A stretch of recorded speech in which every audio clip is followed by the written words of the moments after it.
আসসালামু আলাইকুম। ভার্সেটাইল টি একাডেমির পক্ষ থেকে তোমাদের স্বাগত। এখন আলোচনা করব ষষ্ঠ শ্রেণীর বাংলা বইয়ের কবিতা অংশে 'ঝিঙ্গে ফুল' এই অধ্যায়ের একটি অনুশীলনের সমাধান দেওয়া আছে, মানে অনুশীলনী প্রশ্ন দেওয়া আছে। সেই সমাধান নিয়ে অ্যান্সার ক্লিপের মাধ্যমে সুন্দরভাবে এই ভিডিওর মাধ্যমে তোমাদের বিশ্লেষণ করে দেব। প্রিয় শিক্ষার্থীরা, চলো এখন আমরা অ্যান্সার ক্লিপে চলে যাই। অর্থাৎ ৭৮ পৃষ্ঠায় যেই কর্ম অনুশীলন দেওয়া আছে সেটা অ্যান্সার ক্লিপে দেখে আসি। ষষ্ঠ শ্রেণী বাংলা ঝিঙ্গে ফুল কর্ম অনুশীলন পৃষ্ঠা ৭৮। ১৫টি ফুলের নাম লেখো, ফুলের রং, আকৃতি, পাপড়ি, গন্ধ ইত্যাদি সম্পর্কে তথ্য দাও।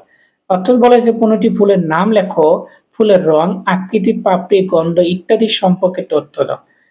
১ নাম্বার আছে রজনীগন্ধা, রং হচ্ছে সাদা, আকৃতি সরু ও লম্বাটে, পাপড়ি অনেকগুলো স্তরে থাকে, আর গন্ধ খুবই মিষ্টি ও তীব্র। ওকে, ২ নাম্বার হচ্ছে রক্তজবা, রং হচ্ছে উজ্জ্বল লাল, আকৃতি হচ্ছে বড়, পাপড়ি খোলা, আর পাপড়ি হচ্ছে ৫টি, গন্ধ নেই। একে ৩ নাম্বার আছে গোলাপ, রং হচ্ছে লাল, সাদা, হলুদ ও গোলাপি, আকৃতি গোলাকার, গুচ্ছারে পাপড়ি, পাপড়ির অনেকগুলো, আর গন্ধ হচ্ছে মিষ্টি ও মনোরম। ৪ নাম্বার হচ্ছে সূর্যমুখী, রং হচ্ছে হলুদ, আকৃতি বড়, গোলাকার, পাপড়ি বহু, আর গন্ধ তেমন কোনো গন্ধ নেই। ৫ নাম্বার হচ্ছে বেলি, রং হচ্ছে সাদা, আকৃতি ছোট, গুচ্ছাকারে, পাপড়ি হচ্ছে ৫ থেকে ৭টি, গন্ধ তীব্র মিষ্টি। ৬ নাম্বার আছে শাপলা, সাদা, গোলাপি এবং বেগুনি, আকৃতি পানির উপর ভেসে থাকে, পাপড়ি বহু, হালকা গন্ধযুক্ত।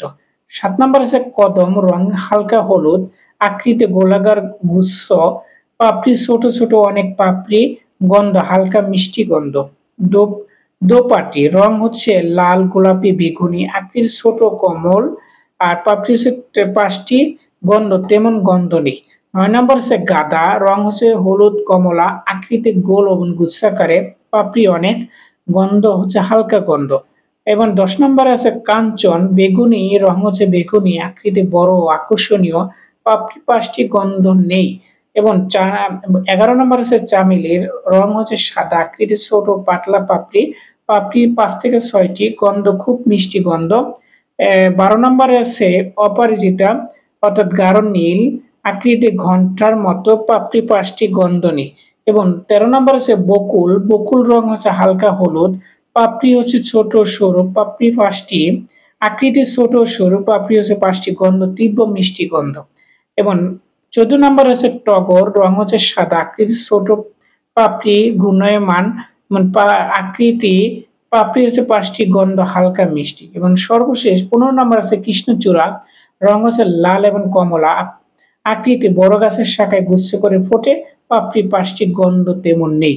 প্রিয় শিক্ষার্থীরা, এই ছিল ঝিঙ্গে ফুলের কবিতার কর্ম অনুশীলন অর্থাৎ ৭৮ পৃষ্ঠার সমাধান। ভিডিওটি কেমন লেগেছে অবশ্যই কমেন্টের মাধ্যমে তোমাদের মূল্যবান মতামত জানিয়ে দেবা। পরবর্তী ভিডিওতে আমাদের চ্যানেলটিকে সাবস্ক্রাইব করে রাখবা এবং পেজকে ফলো দিয়ে রাখবা। আল্লাহ হাফেজ, আসসালামু আলাইকুম।